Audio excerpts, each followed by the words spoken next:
Gente, boa noite.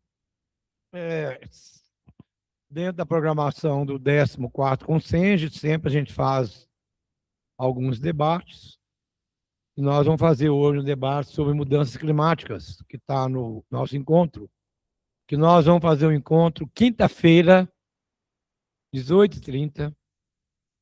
Tem até, não sei se nós lançamos edital, nós vamos usar a mesma programação da outra vez. Eu vou colocar no grupo de vocês. Se alguém tiver alguma sugestão de mudar, que nós colocamos o horário de 18h30 às 21h30, dividindo os horários de proposta e dividindo horários de eleição de delegados. Claro que pode prorrogar um pouquinho mais, né? Então, queria, boa noite, agradecer a presença do João Vitor estar aqui, agradecer muito por você aceitar o nosso convite. Ele vai falar sobre mudanças climáticas, que nós vamos ter que fazer propostas quinta-feira. São duas propostas, né? Quem está acompanhando, Maria Helena, duas propostas ou três? Acho que é duas. Mas nós podemos indicar três, se for o caso, né? Então, o João perguntou muito, porque ele nunca tinha vindo aqui, como é que é o nosso sistema. Eu falei com ele que aqui é desburocrático, não tem muita complicação. Ele fala, no máximo, acho que dá meia hora, e depois as pessoas perguntam, respondem, e a gente pretende terminar com 1h30 no máximo, se possível, senão prorroga um pouquinho. Então, João,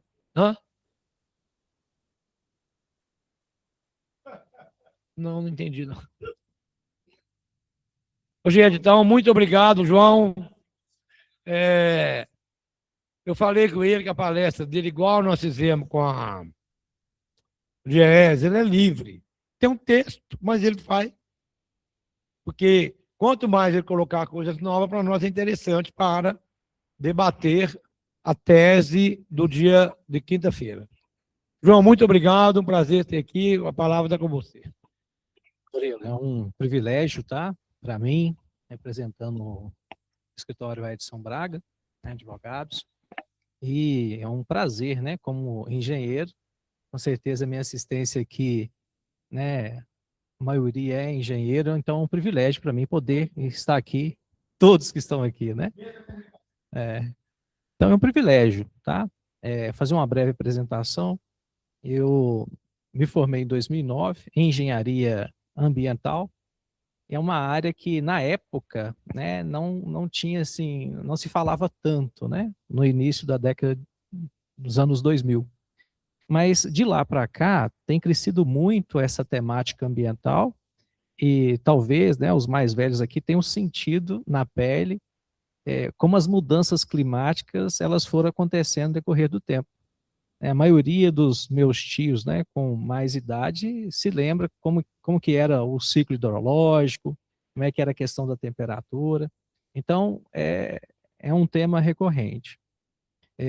Eu formei em 2009, vim trabalhar aqui em Belo Horizonte, especialmente com parcelamento do solo urbano e com mineração, né? Especialmente na parte de licenciamento ambiental para viabilizar a implantação desses empreendimentos. E estou com o Dr. Edson Braga, no escritório de advocacia, há 8 anos. Então, a minha carreira, né, profissional, que me trouxe até aqui, dá essa oportunidade de estar com vocês para tratar desse tema emergência climática, né, já tem alguns anos aí percorridos.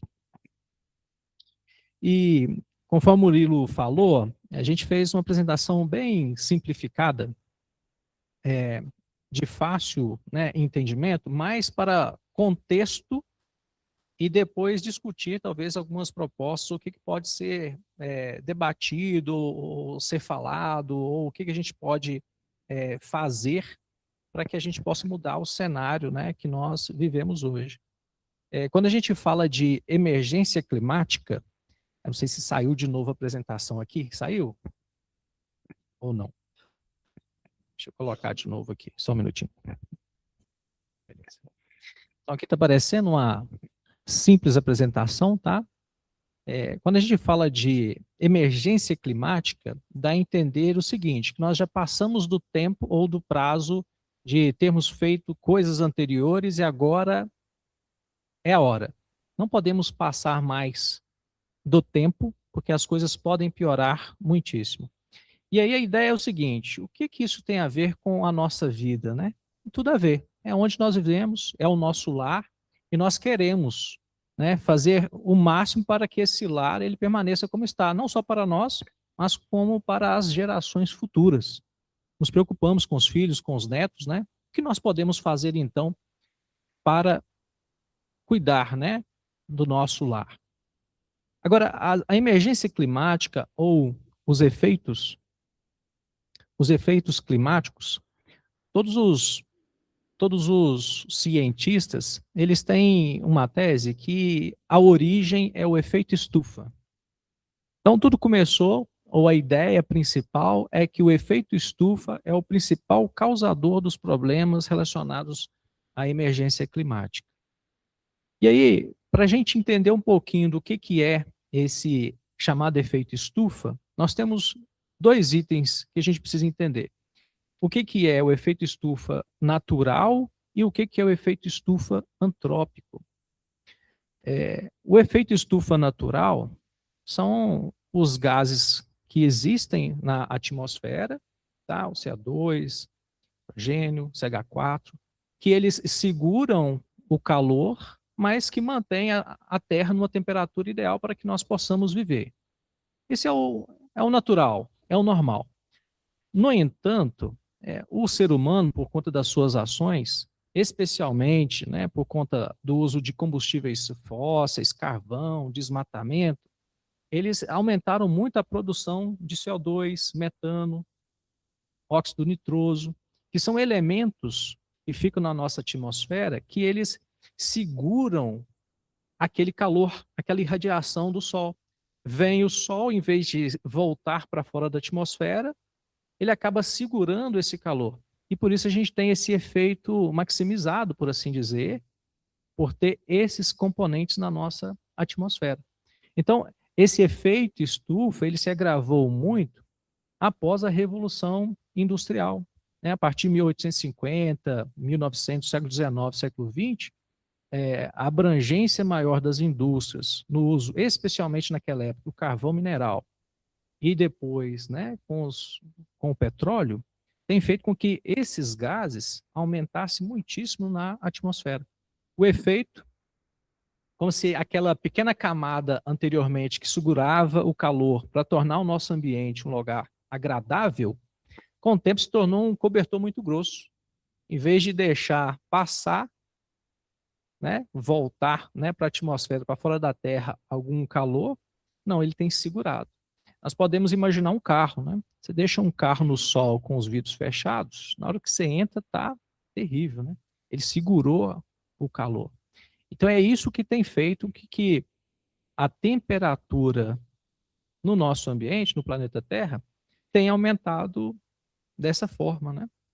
E aí tem uma ilustração aqui que nos ajuda a compreender melhor essa questão do efeito estufa, o natural e o antrópico. Nós conseguimos perceber na ilustração exatamente isso.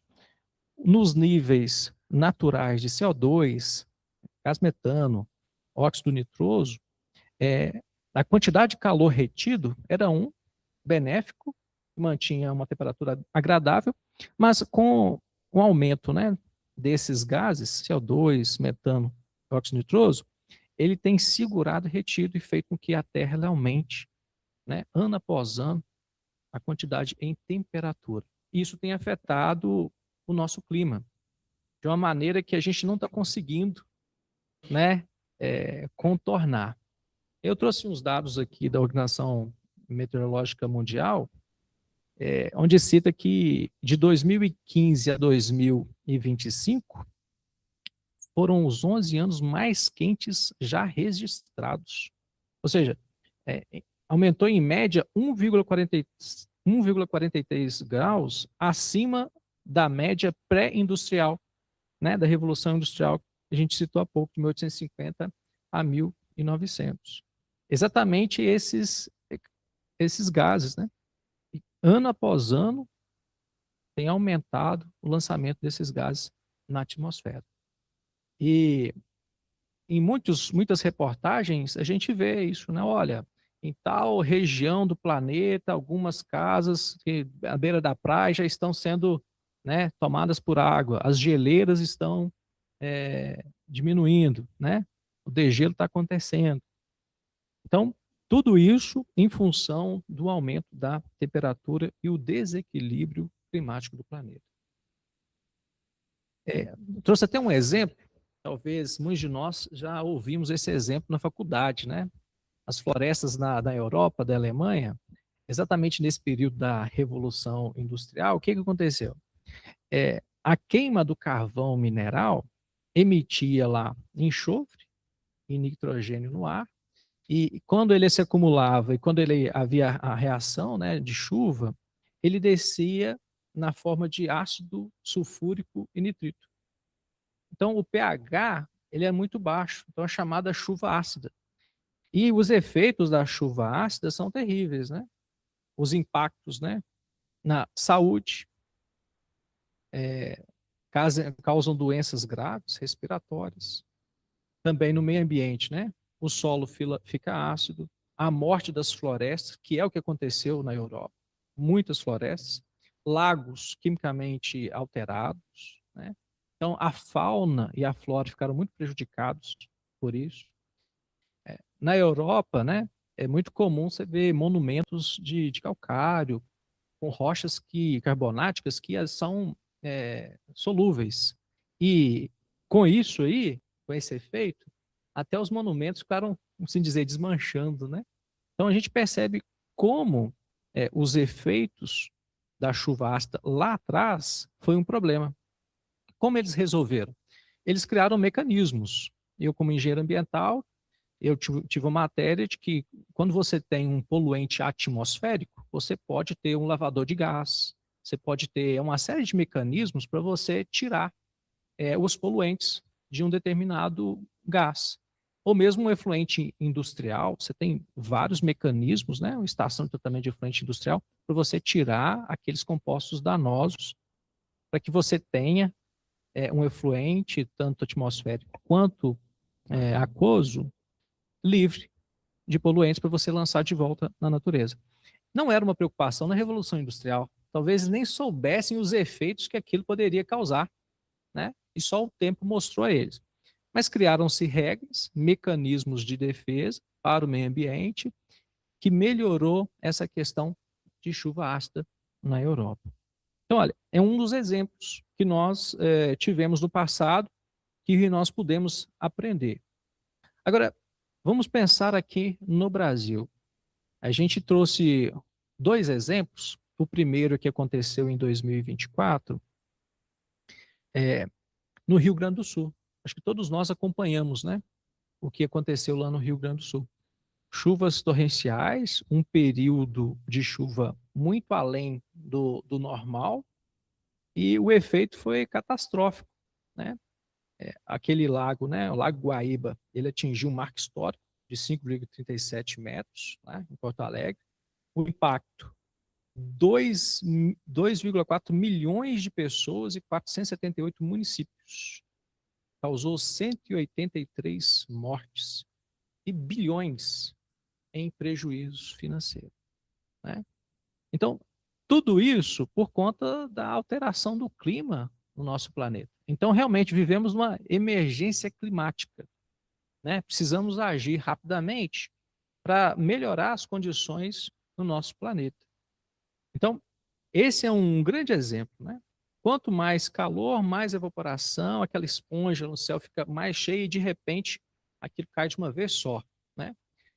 Eu me lembro de 2019, 2020, aqui na Prudente de Moraes. Eu estava voltando para casa e não consegui passar. Prudente de Moraes estava alagada. Eu dei a volta na Raja para descer lá na barragem Santa Lúcia. E naquele momento eu vi muitos carros, né, virados, árvores. Então, no nosso local, onde a gente vive, né, a gente vê também coisas semelhantes. Por quê? Por conta dos eventos climáticos extremos que nós estamos tendo. E talvez os engenheiros aqui, né, de drenagem tenham percebido essa alteração, né?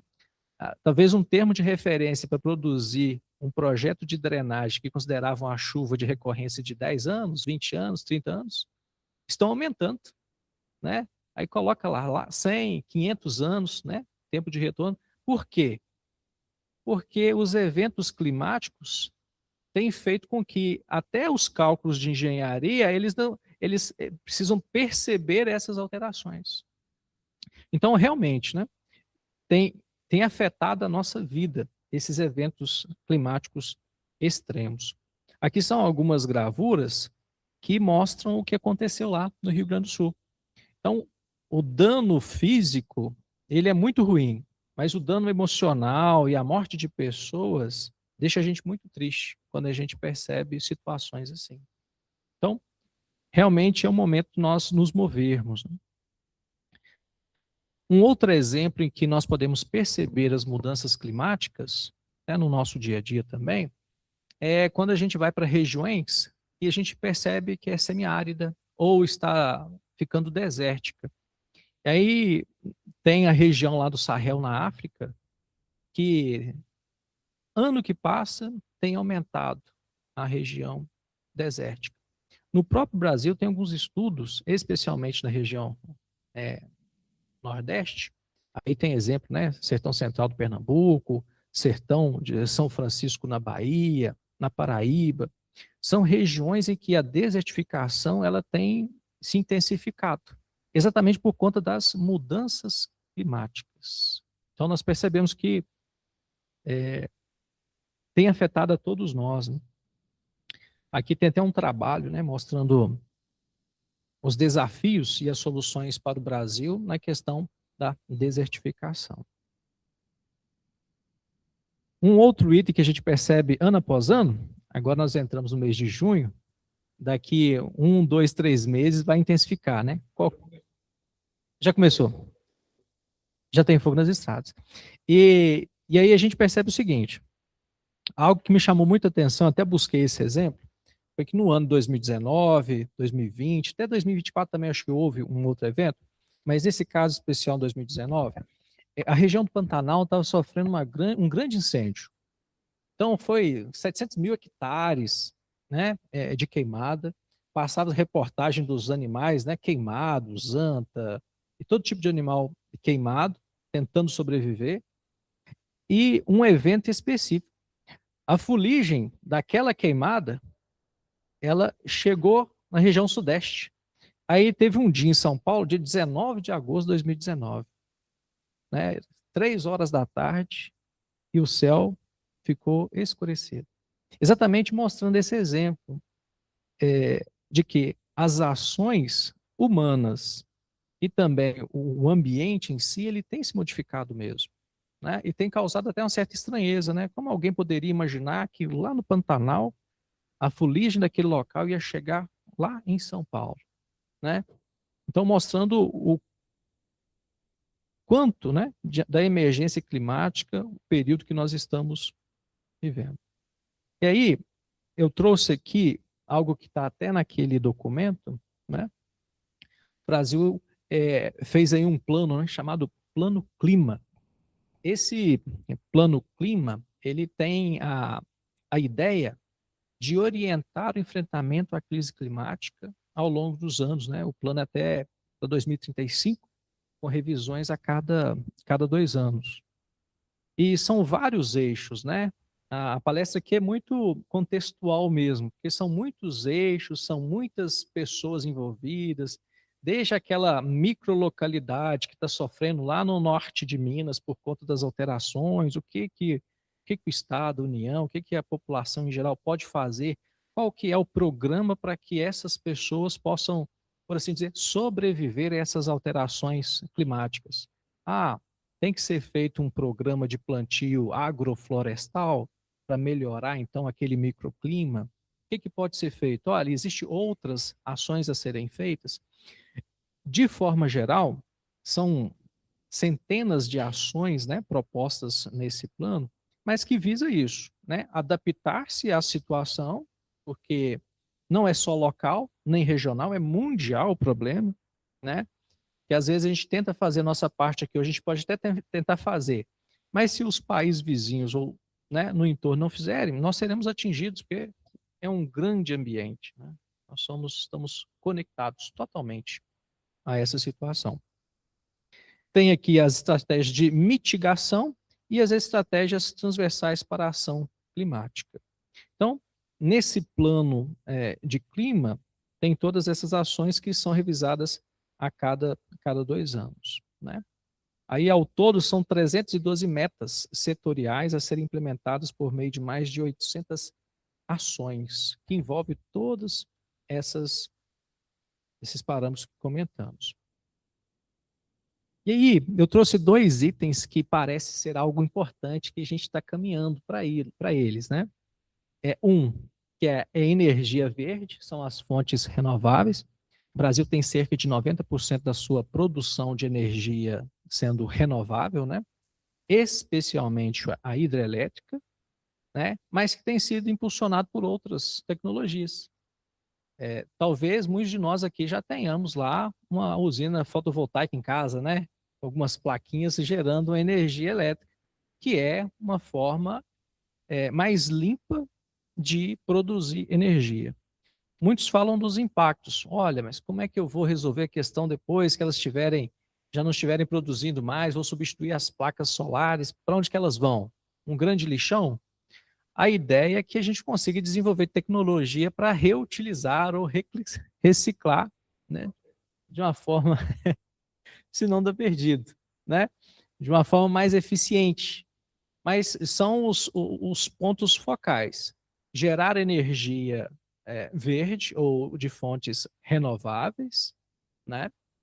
E um outro que tem sido falado muito há pouco é o hidrogênio verde, né? Que é a capacidade de gerar hidrogênio a partir de fonte de energia limpa. Eu uso uma energia limpa, uma hidrelétrica, porque a produção de hidrogênio tem que ser usado energia, né? Eletrólise, para quebrar e gerar o hidrogênio. Então, de toda forma, você tem que colocar energia elétrica.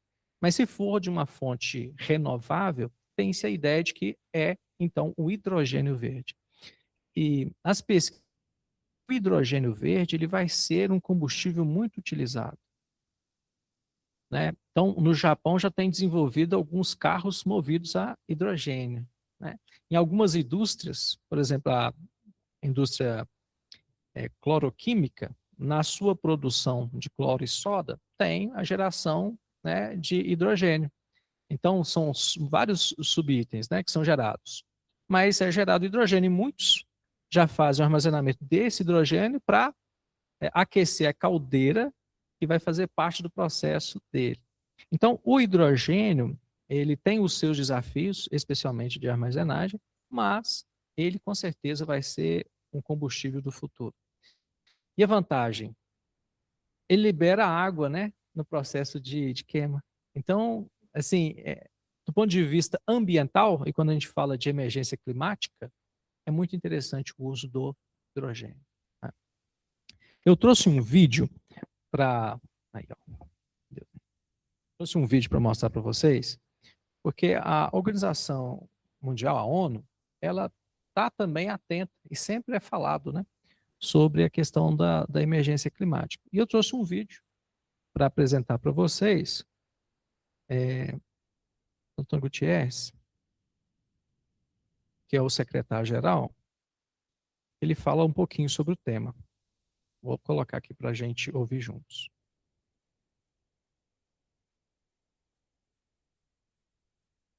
Vamos ver se o áudio está bom.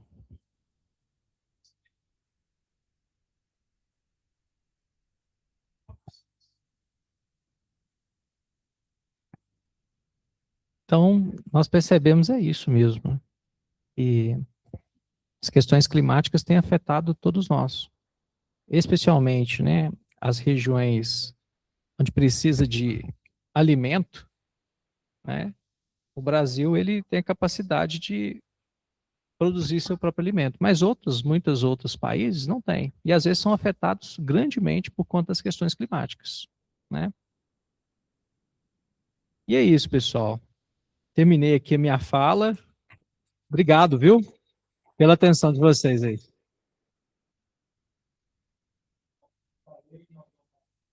Tá. 3 perguntas, 3 minutos, e você vai, de 3 em 3, você vai respondendo, ok? Estou à disposição. Quem vai falar? Alex. Boa noite.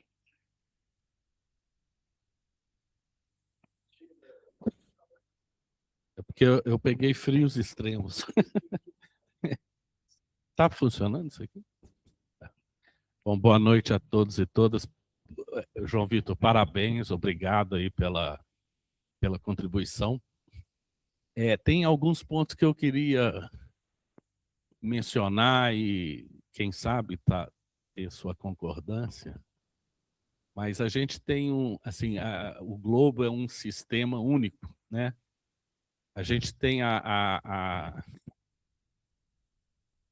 grande desvantagem de que aqueles que não cuidam para prevenir a crise climática nem sempre são os que sofrem seus efeitos, né? O exemplo que você mostrou da queima da fuligem da floresta amazônica chegando na região sudeste é um exemplo claro disso, né? A chuva da ácida que teve na Europa, a gente teve aqueles eventos aqui no Brasil na década de 80, deslizamento em toda a Serra do Mar, contaminação das nascentes por conta da poluição de Cubatão. Não sei se vocês lembram disso, inclusive com muito nascimento de crianças com problemas cerebrais, enfim. Mas a gente percebe o seguinte, quando a gente coloca essa questão sob a perspectiva de tudo que é direito humano, a gente vê o seguinte, todos os direitos humanos, a saúde, a educação, a água, saneamento, eles trazem como uma parte integrante importante, são as obrigações dos responsáveis por prover aqueles direitos, né? Então a gente vê, para cada exemplo, para cada caso desse, a ausência de cumprimento de obrigações por parte dos responsáveis, em geral, as administrações, sejam elas de qualquer esfera. E eu queria te perguntar, dentro do seu conhecimento, se esse plano que tem sido desenvolvido, ele tem foco no cumprimento dessas obrigações aí, do provimento de cada uma dessas coisas, para que não haja, mais uma vez, a transferência dessas responsabilidades para as pessoas. Assim, é sempre saudável que a gente tome banhos mais curtos, preserve água, mas se isso não tiver associado a programas governamentais que combatam todas as razões para esses efeitos, isso é muito pouco, da forma que eu vejo. Muito obrigado, viu, João?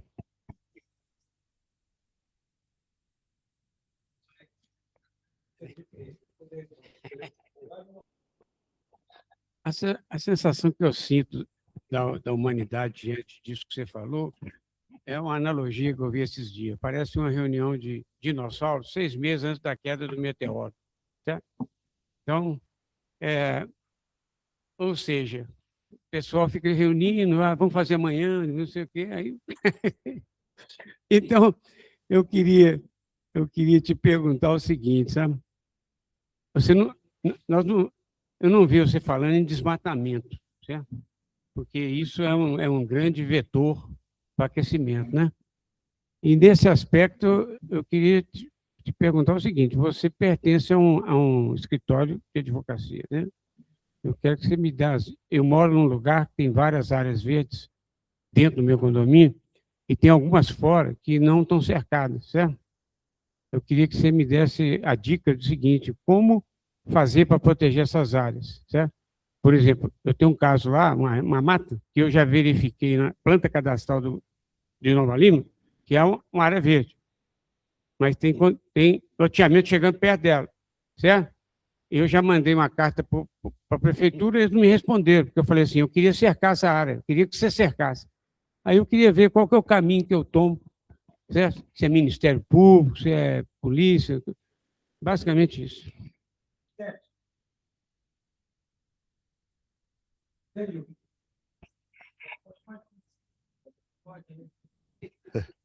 Vicente, você falou sobre a energia que a Terra está recebendo, está sendo maior do que ela está mandando, porque você sabe que o equilíbrio da natureza é realmente a energia que ela recebe, ela emitir.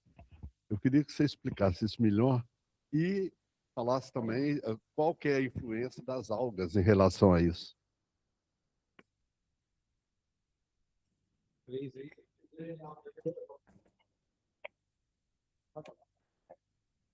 O Alex está aqui, mas a ideia dos planos sempre é comover as pessoas a agirem de acordo, né? A conscientização das pessoas para agirem de acordo, né? Seja tomar um banho mais curto, seja gastar menos energia, seja cuidar melhor dos recursos que nós temos, ou mesmo, né, reciclar, existem muitas dessas ações. Aí, só que é difícil eu parar, tranquilo, Alex, mas é difícil eu parar, por exemplo, para separar os itens que eu posso reciclar em casa. Às vezes a gente fala assim, estou com falta de tempo, né? A gente acaba não fazendo. É com o outro, exatamente. Porque regramentos ou material para que a gente se torne uma sociedade melhor, nós temos muita instrução, nós já temos muito material. Mas a conscientização, fazer com que a gente haja de acordo para que esses planos eles aconteçam, né, de forma efetiva, não é tão simples assim, né? Acaba não sendo tão simples. A gente conseguir convencer, talvez a nós mesmos ou os da nossa casa, a fazer ações pró-meio ambiente. É pedagógico. A gente não pode desistir jamais, né? A gente tem que tentar, né, incentivar, talvez programas como esses, né, que vêm desde a escola, dos primeiros anos da escola, para tentar incutir essa consciência nas pessoas, possa acontecer daqui a 10, 15, 20 anos de ter uma sociedade melhor, que cuide melhor do meio ambiente. De toda forma, os vizinhos, né, não só os vizinhos próximos de nós, mas os vizinhos em questão de países, de estado e tudo mais, pode talvez não ter legislações ou regramentos que permitam, porque tem alguns países que são mais pró fazer acontecer, que às vezes não se preocupam tanto com a questão ambiental. E os efeitos não são sentidos, às vezes, não por eles, mas por países vizinhos, que é o que aconteceu muito na Europa, né? Um vizinho fazia uma torre maior, de 100, 150, 200 metros de altura, para que aquela poluição pegasse um vento, por assim dizer, e aquela poluição não caía no país dele, né? São países muito pequenos na Europa. Caía em países vizinhos. Então, todo esse regramento, todas essas coisas devem ser consideradas, mas eu acho que nós devemos fazer a nossa parte, sabe, Alex? O quanto a gente puder fazer a nossa parte, incentivar os que estão no nosso entorno a fazer, eu acho que tende a dar certo. Tende a dar certo. A segunda pergunta, como preservar as árvores na área verde?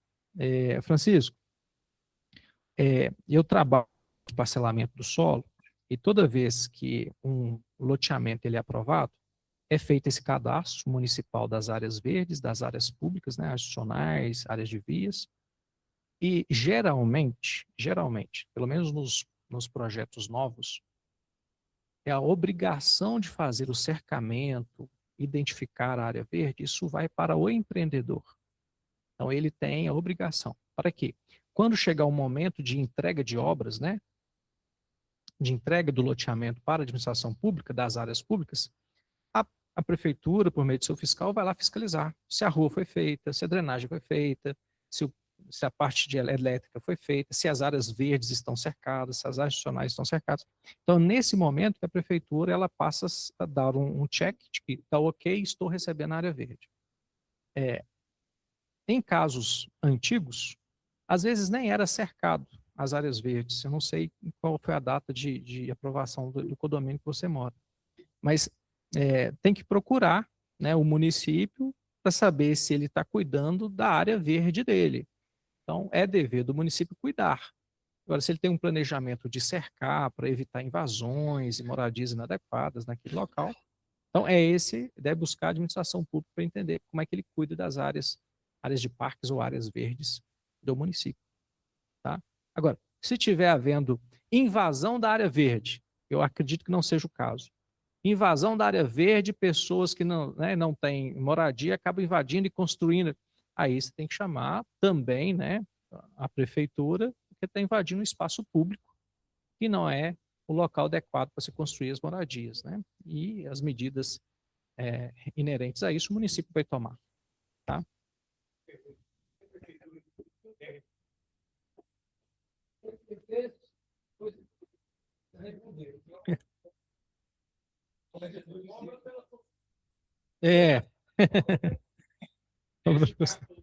Deixa.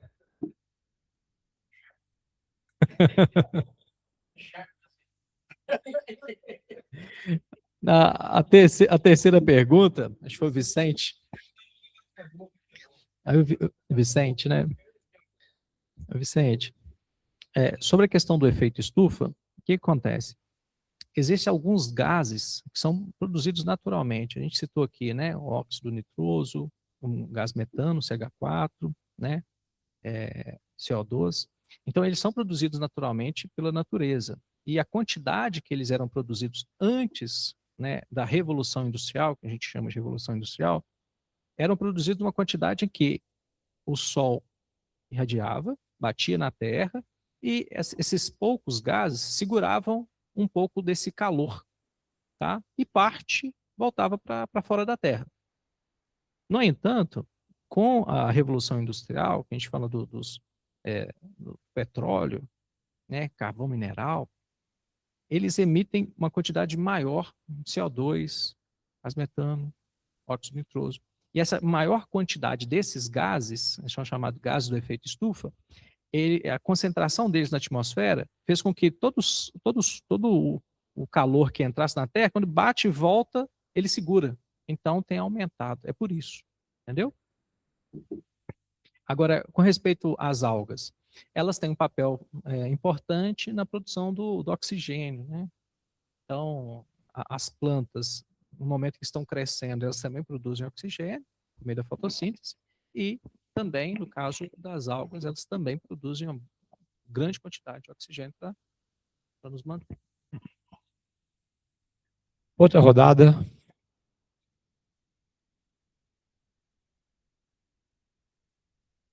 Outra rodada, ninguém vai falar, não? Então, vou fazer, ou então quem falou pode repetir, não tem problema, Alex. Eu dou prioridade a quem não falou. Só deixar claro para o Tarcísio Cacheto que não é consultoria, tá? É só uma...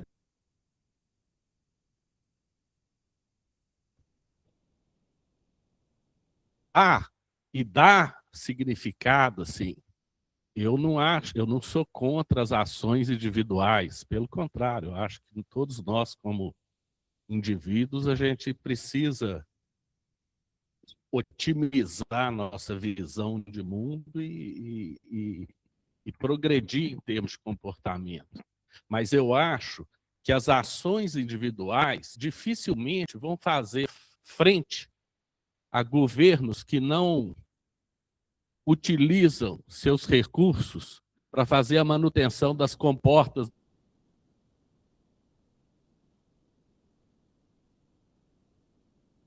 do Guarani.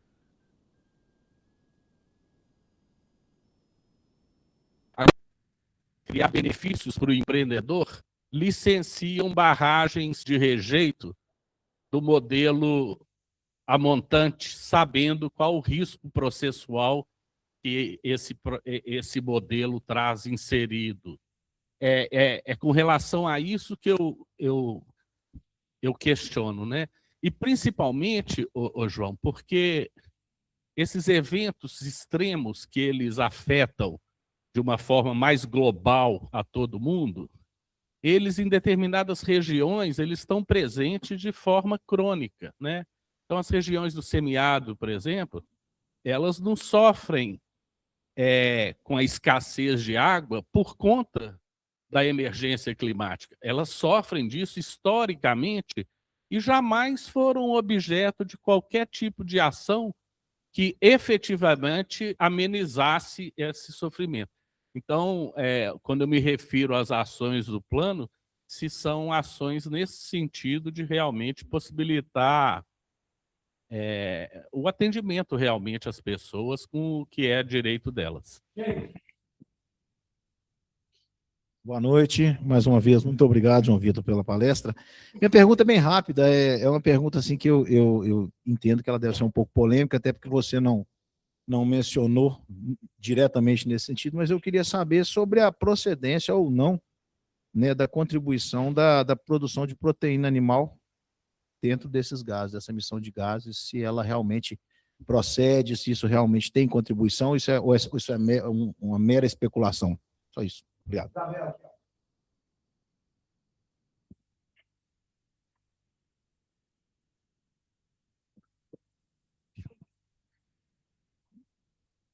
Bom, na verdade, eu quero saber um pouco mais sobre o plano. Sobre o plano. O plano clima. Assim, se tem etapas, se tem previsão de quando que acaba, se tem quem que faz, quem que cumpre, por favor. E quem fiscaliza também.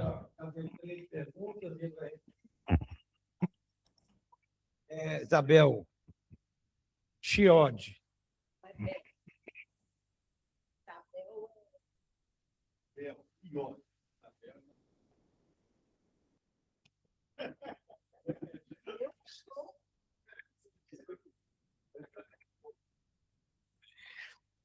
Alex, eu concordo plenamente.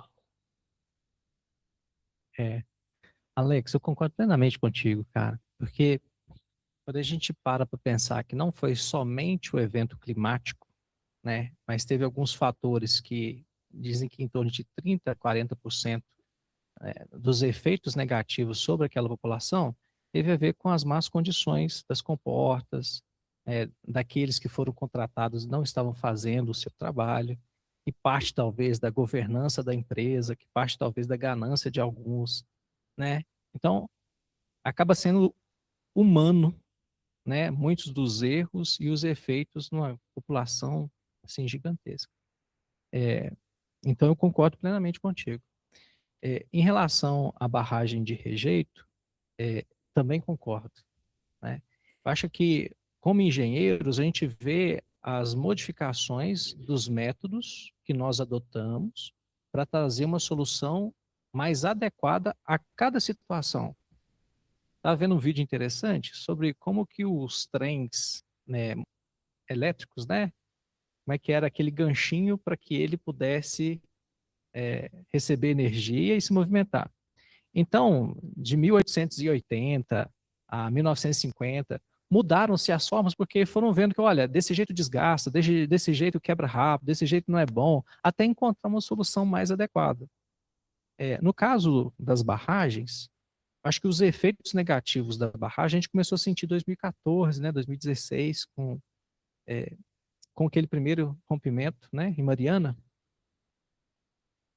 2015. Então, eu não me lembro, historicamente, de outro que tenha havido rompimento e causado tanto estrago. Então, a partir de então, começou a levantar, opa, calma aí, tem uma coisa errada. Pode acontecer em outros locais também. Infelizmente, aconteceu em Brumadinho. E eu sei que a Secretaria de Meio Ambiente do Estado de Minas Gerais, ela tomou ações para que isso não acontecesse mais. Então, prioritariamente, você vai ter a prensa do material que você produz a úmido para não ter esses barramentos a montante e tentar descomissionar os barramentos que existem, para que se evite situações como essa. Então, nós somos o ser humano. E o ser humano, ele aprende com os erros, muitas das vezes. É muito triste isso, porque muitas pessoas morreram, né? Nesse caso desses rompimentos. Mas é confiar no ser humano e na humanidade de que a gente pode melhorar, não só, né, como pessoas, mas também nas técnicas que nós podemos desenvolver, né? Os engenheiros, de forma geral, é que buscam essas melhorias, essas alternativas de como fazer, de como melhorar.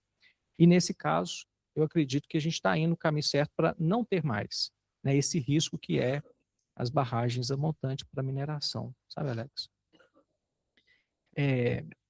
Quanto ao semiárido brasileiro, quando a gente vê historicamente, já é semiárido. Já sofre com questões hídricas há dezenas de anos.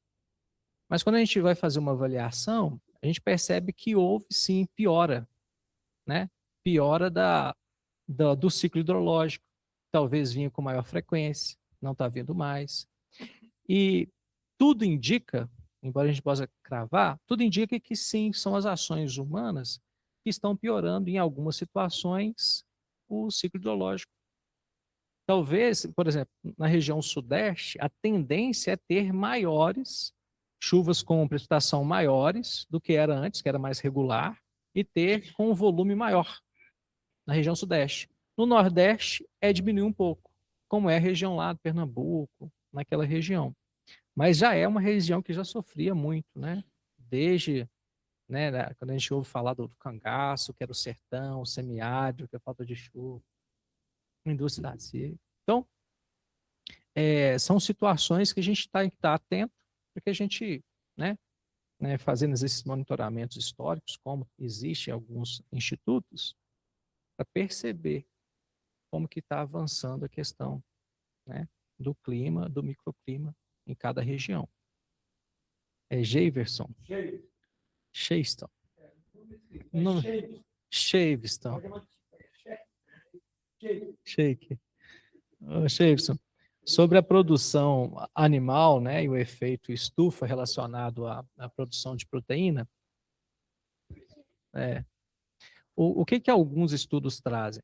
E para quem trabalha com produção animal, com gado, por exemplo, ele precisa de uma pastagem. Para isso, ele tem que preparar a pastagem. E muitas das vezes é uma região que tem lá uma vegetação nativa. Quando a gente pensa no estado de Minas Gerais, o bioma que mais sofre com, vou falar desmatamento em si, porque quando a gente fala às vezes desmatamento, a gente fala assim, é algo irregular. Não. A maioria dos casos, né, onde há o desmatamento são regulares pela lei. A lei permite fazer, o cara busca as autorizações, ele faz. Tem um efeito negativo, podemos entender que o status quo é melhor do que o status pós, supressão, plantio, cultivo, tá? Mas nós, eu especialmente como engenheiro ambiental, tem um termo que a gente usa muito, que tem que ser o desenvolvimento sustentável. Não adianta também não ter o desenvolvimento. A gente sabe que tem impactos, mas como humano e ser humano, para a humanidade, eu preciso ter atividade sendo exercida, né? E a legislação em Minas Gerais, do ponto de vista ambiental, ela é muito, muito legal. Então, ela traz vários mecanismos que vai ajudar na execução da atividade, tá?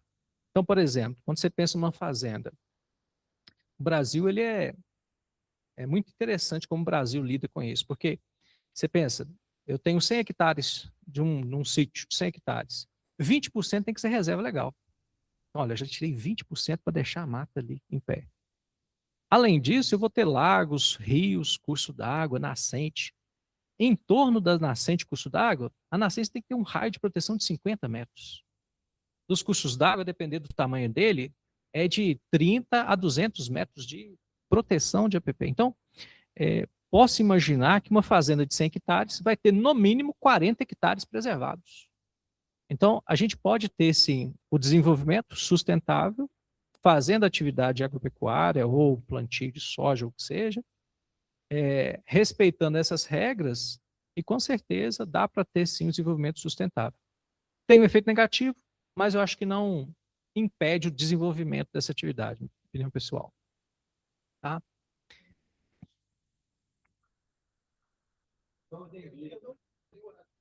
Entendi. Ah, o CH4. CH4. Tá preocupado? É. É. Tem.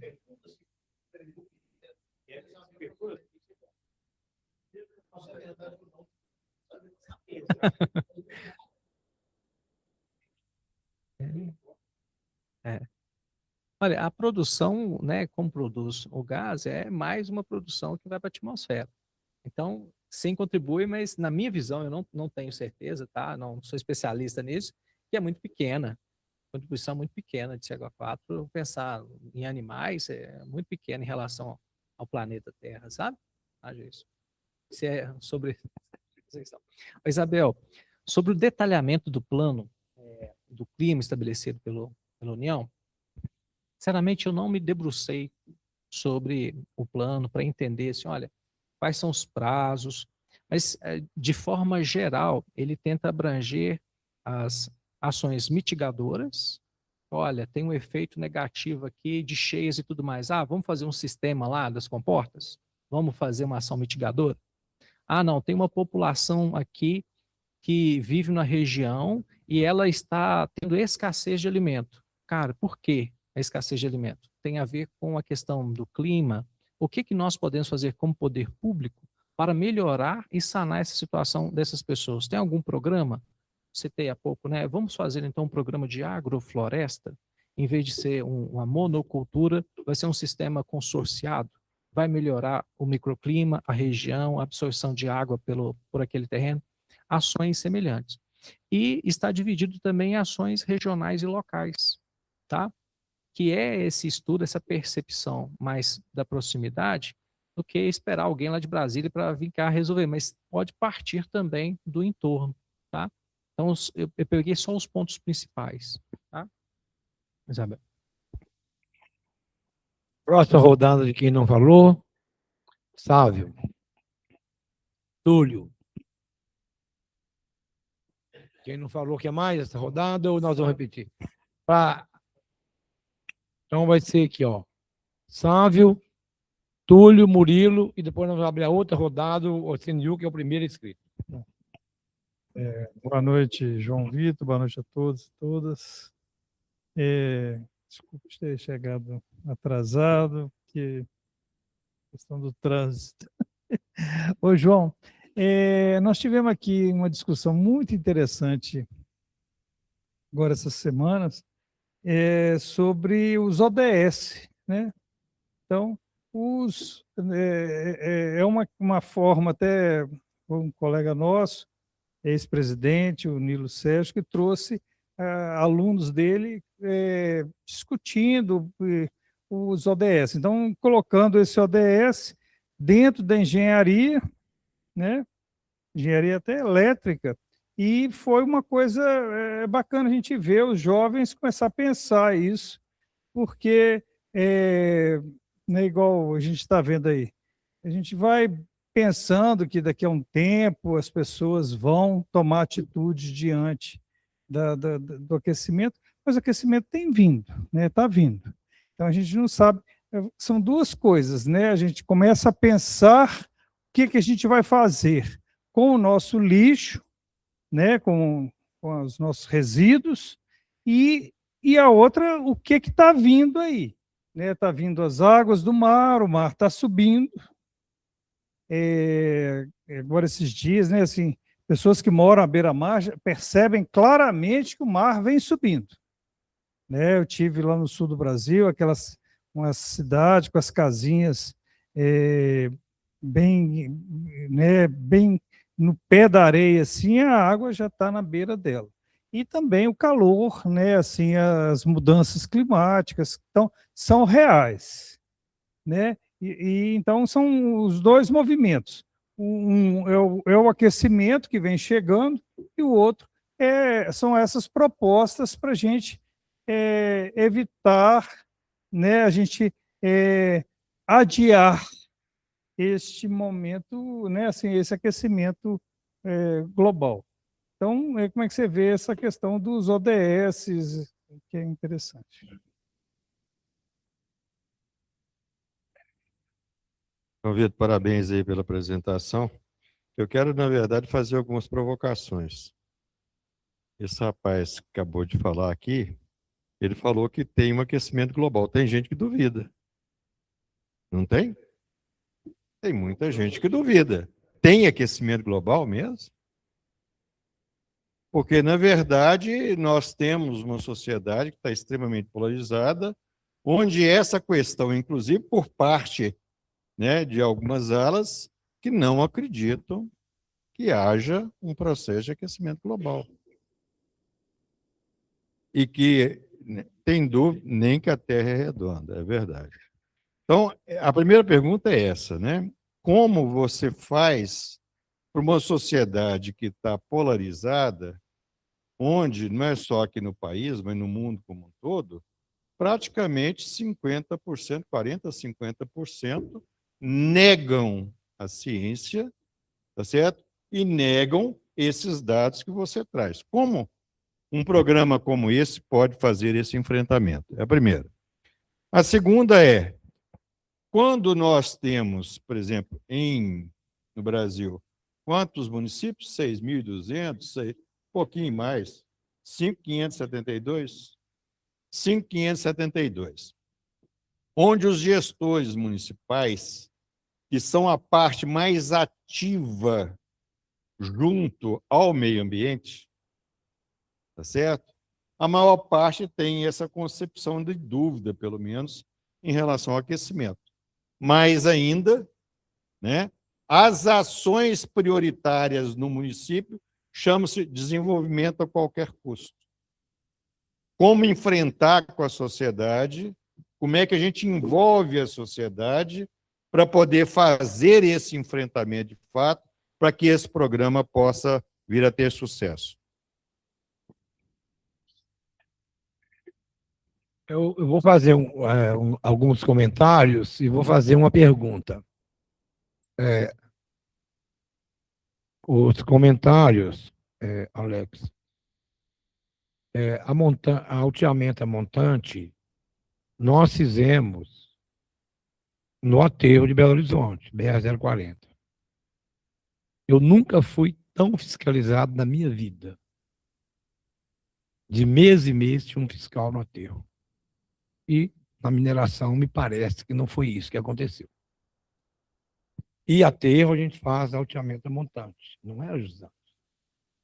Até hoje, tecnicamente, é possível fazer, tanto que não caiu até hoje. Está lá e pronto e não caiu, porque foi bem feito. Não, tem diferenças grandes, muito grandes. Você tocou no assunto de drenagem, e o Sábio falou de lixo. Tem solução para lixo? Claro que tem. Mas os governos assumem isso? Os governos assumem? Solução para lixo existe, só que não é executado. Os governos não têm lixo como prioridade. E nem o Brasil tem. Faz lei que 2014 não pode ter lixão. Isso serve para alguma coisa? Ainda tem gente que aplaude. Serve para alguma coisa isso? Então, não cria uma política para isso. Então, solução existe, várias. Não pode ser só uma solução. A drenagem também já mudou muito. Só em Belo Horizonte, o plano diretor de drenagem mudou o método de calcular tamanho de seção de canal. Mudou completamente. O mundo de hoje não é o mundo de 50 anos atrás. Mudou. Então, as coisas vão acontecendo. E como você tocou na Prudente Moraes, você sabe qual é o tempo de recorrência de lá? 10 anos. 10 anos. Outra coisa também, que o Ministério da Cidade financia com 25 anos, que eu acho um absurdo. Não sei se mudou. É muito... Você vai financiar um projeto de uma barragem de contenção, ou um tratamento de fundo de vale, ou... É tempo de recolher de 25 anos, isso é um absurdo. Acho que o governo não pode fazer isso. Você pode até, o argumento é, eu faço 3, melhora um pouquinho a vida. mas um dia vai matar a gente. Então, esse seria os comentários que eu ia fazer. E eu vou continuar o comentário. Porque o Alex falou uma coisa muito importante. Ele toma banho correndo todo dia, 5 minutos. O Trump solta a bomba atômica aqui em Minas Gerais, o que adiantou alguma coisa? Então, tem que pensar como você resolve. Porque individualmente vai ser muito difícil você dar conta de resolver. Ele sai todo dia sujo do banho e o Trump, pá, que arrebentou aqui. Estou só brincando. Segundo, a pergunta que eu ia fazer é o seguinte: eu achei que o Plano Clima, não conheço, não estou. Agora, 312 metros e 832 ações, eu acho um exagero. Eu queria perguntar se é possível. Não dá para ser. 312, ninguém nem decora isso. Só pergunta: será que não há possibilidade de fazer um plano assim mais objetivo para todo mundo entender e lutar? Sávio, Sávio. Você falou sobre as ODS, né? Os Objetivos de Desenvolvimento Sustentável já em empresas de tecnologia, em todos os ramos, né? É o ideal que todos tenham, né, esses objetivos de desenvolvimento, né? Em todas as facetas. Agora, o cumprir depende muito do que a gente falou antes, que você trabalha numa empresa que tem procedimentos. Aí você cria os procedimentos bonitinho, direitinho, né? Mas se todos cumprirem, beleza. Que são os objetivos de desenvolvimento sustentável. Talvez o cara coloca lá na empresa dele, olha, eu vou diminuir o uso de papel e impressão. Trabalhar só com digital, né? Olha, já está diminuindo na cadeia aí, talvez, a produção de lixo, né? Voltado a esse quesito. Não, eu vou fazer minha obra de engenharia aqui tendo iluminação natural. Pode ser objetivo de uma construtora, por exemplo. Então, acho que todos deveriam ter, tá? A minha visão, todos deveriam ter objetivos de desenvolvimento sustentável, tá? Pode ser uma política partindo do próprio ser humano, cada um de nós, mas pode ser uma política pública também, que, por exemplo, em Belo Horizonte, a gente já sabe que é o que as construções têm, né? Olha, você tem que ter aqui uso sustentável nas torneiras. Então, as torneiras têm que ser aquela que você aperta e ela fecha, né? Se puder ter iluminação natural, ótimo. Então, pode ser políticas públicas para desenvolvimento, né? Não só do privado, mas pode vir também forçado de alguma forma do ente público. Não sei se eu abordei tudo que você queria aqui, né? Ô Túlio, sobre tem ou não tem aquecimento global? É difícil falar, porque nós como engenheiros é assim, 2 mais 2 é igual a quanto? 4. Não tem outra resposta, né? Mas para muitos tem a resposta diferente. Continua do mesmo jeito. Então, assim, os fatos, aí do ponto de vista bem técnico, né? Os fatos mostram que houve uma alteração do clima. Houve alteração. O cálculo de projeto de drenagem era diferente 50 anos atrás. Por quê? A precipitação pluviométrica era diferente. Então, o índice de precipitação era diferente, o cálculo era diferente. Não tem o que fazer. Mudou. Então, os gráficos mostram isso, que foi mudando. Não só a questão da temperatura, para a gente falar que está havendo aquecimento global, mas outros parâmetros também que nós analisamos. Então, quando eu, João Vitor, analiso só os parâmetros, né, que é o que a gente tem para se apegar verdadeiramente, eu entendo que sim, tem aquecimento global. Tá? Do ponto de vista humano, a gente volta de novo ao ser humano. Eu quero desenvolvimento a qualquer custo. Então, voltamos de novo, o ser humano está vendo querendo ganhar, né, alguma coisa em cima dos outros, né? Então, passa por cima de legislação, oculta informações, né? A gente vê alguns casos assim, e aí acaba prejudicando o meio ambiente e o seu próximo. Então, a natureza humana acaba prejudicando o próprio ser humano, né? Tem um versículo na Bíblia que fala o seguinte, que o homem tem dominado o homem para o seu próprio prejuízo. Então, a gente percebe que quando um homem quer governar, né, quer exercer poder, ele acaba prejudicando outros. Exatamente por conta disso, né? Querer fazer tudo ou do seu jeito, a qualquer custo, a qualquer preço. Tá? Mas é uma questão que a gente não pode perder a fé na humanidade. Então, acreditar que pode melhorar cada dia. Minha visão. Tá? Murilo, o plano simplificado, eu não me debrucei sobre o plano propriamente dito, mas como é a nível de Brasil, e as ações podem ser voltadas para regiões, então, de 803 ações, talvez não se aplique na região que nós estamos 803, mas pode estar escalonado, né? De alguma forma, uma quantidade X que poderia ser aplicada a essa região. E outras diferentes, na região Nordeste, na região da Amazônia, coisa do tipo, né? Ou região litorânea, por exemplo, a gente tem mar aqui. Quais são as ações relacionadas a combater a questão climática na região litorânea?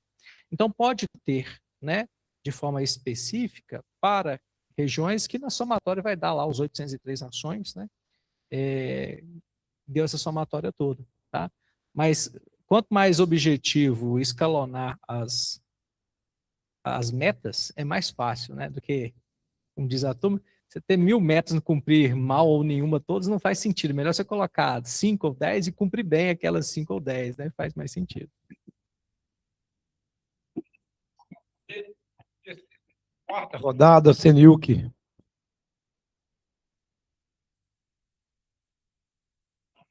Fazer uma pergunta para nós, engenheiros, de forma geral, e você que é engenheiro ambiental. Desde que eu entendo que eu estudei engenharia, as ações do engenheiro... Centenas de anos que ele calculava isso. E ele fez uma extrapolação, continuando no mesmo ritmo que está a poluição, o aquecimento. Então, em quantos anos que o mundo se extinguiria a vida na Terra? Você teria alguma coisa sobre isso? E a outra coisa que eu ia falar é sobre, se você já viu os estudos do James Lovelock e do Antônio Nobre. O Lovelock é que considera que a Terra é o ser e que nós somos só os ocupantes dela por enquanto. A Terra já extinguiu a vida várias vezes e ela continuou existindo. Essa é a tese dele. E o Antônio Nobre são os rios voadores, né? Não sei se você conhece. Tem mais uma pergunta para ser feita, depois nós podemos encerrar, porque senão o Ibope também pouco de pergunta. Tem mais ninguém não? Então nós vamos passar para 2 perguntas para você, João. Francisco,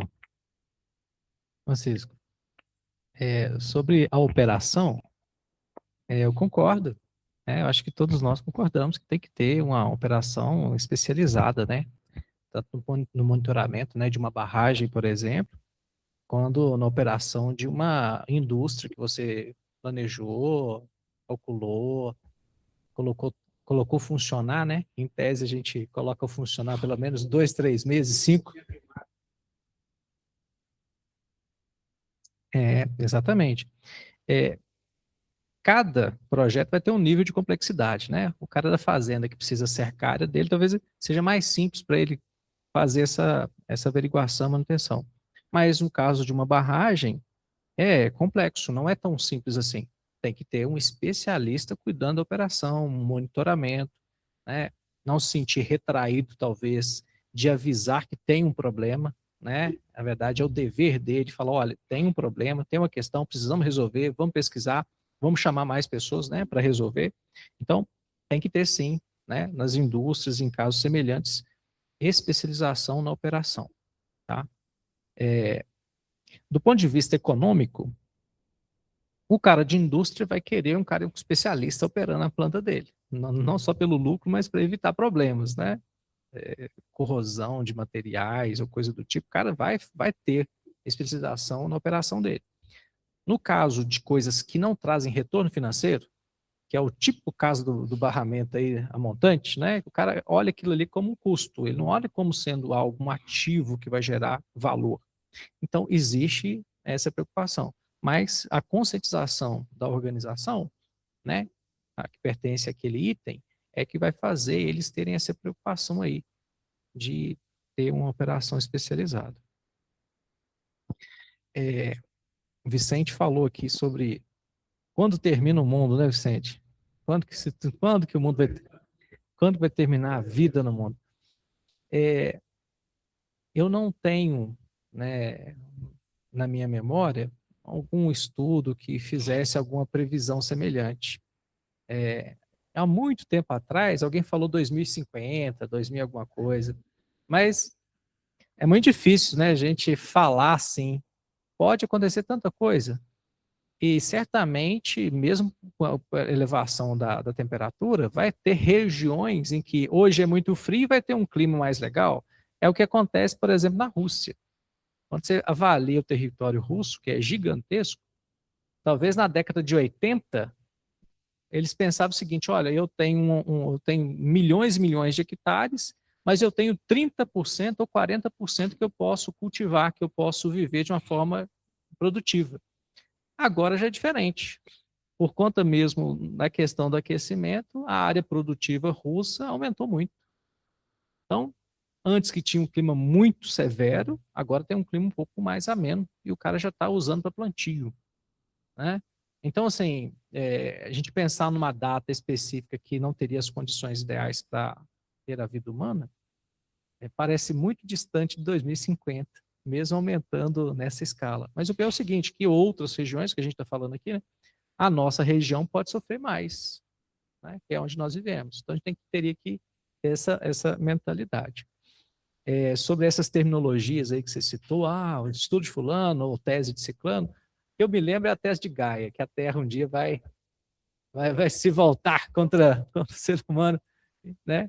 Essa é a tese que eu já ouvi falar, tá? Então, mas tese é tese, né? Existem muitas teses por aí. É isso.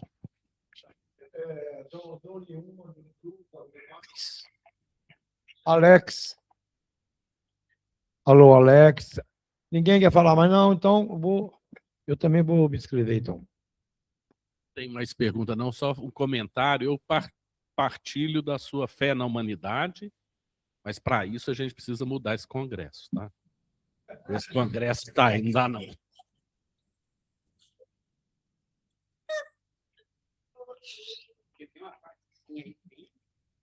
Comentário que eu faço que o Vicente perguntou.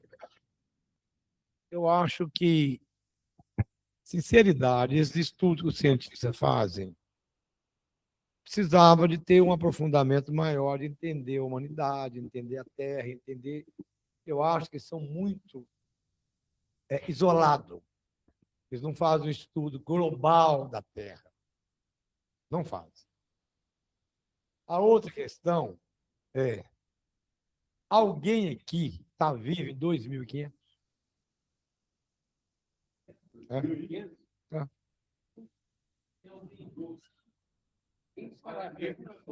Não tem ninguém vivo daqui a 200 anos.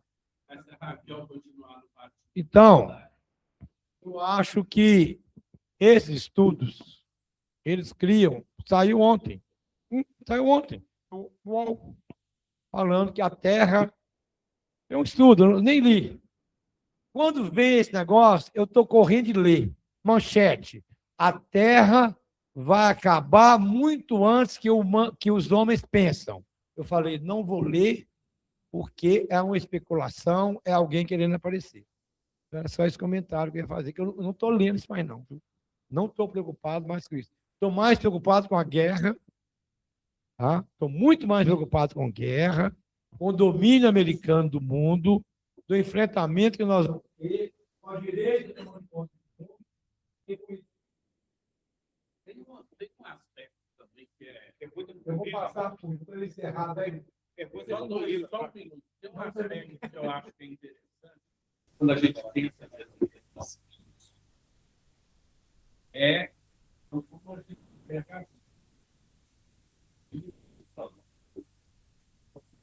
A Terra acabou há muito tempo. Total.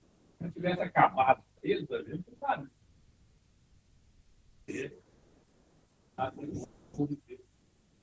E a gente precisa lembrar a capacidade de adaptação do ser. Uma seca de Covid, medida que você vai fazendo vacina, elas vão modificando e trazendo a necessidade de atualização. A mesma coisa acontece com todos os seres vivos, é a mesma coisa. Você tem um impedimento na região que você vive, que é a forma que aprende. Se a gente for para a Austrália, a idade, nós vamos ter dificuldade. A Austrália, dos 100 bichos mais venenosos do mundo, 98 moram lá. Então, assim, quando você nasce lá, você aprende. E antes, você com um sapato, você olha o desejo. A gente não sabe isso. A gente vai 2, 3 dias, 4 dias, vai olhar, uma hora a gente esquece. E aí a gente explica. Então, assim, a capacidade que eles têm de se adaptar é uma coisa que não pode deixar de ter. Olha, olha, eu tenho um amigo mais velho que ele disse a seguinte frase: o que existe de melhor no ser humano é a humanidade.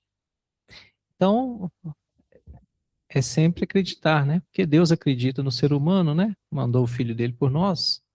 Então, se a gente pensar nisso, que nós podemos ser pessoas melhores, nós vamos fazer nosso melhor a cada dia e procurar incentivar os demais nessa mesma linha.